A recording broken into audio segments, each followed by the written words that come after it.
Now, I don't seek the presidency to strip this nation of its defenses or to abandon the cause of freedom around the world.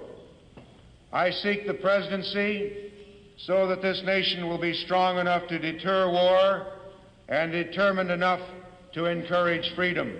I ask your help and the help of all Americans so that an American president can tell Nikita Khrushchev, "You are wrong. Our children will not live under communism. Your children will live under freedom."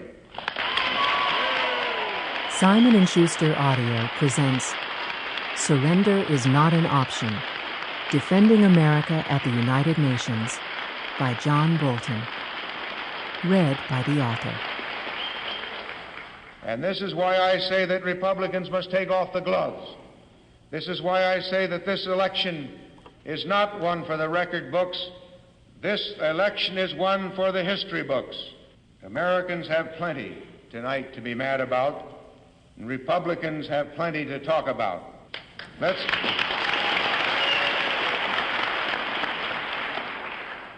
get on with the job of winning this election.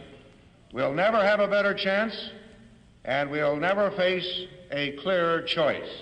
Thank you.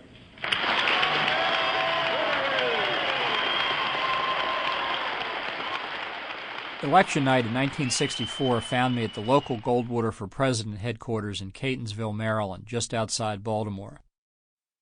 I had done volunteer campaign work there during the summer after the Republican convention and on weekends.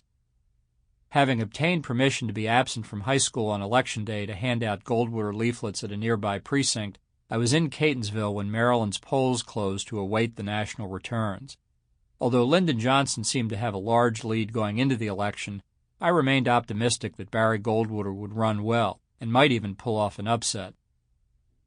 So much for the early signs of a promising political career. Goldwater was crushed in what was then the worst presidential election defeat in American history.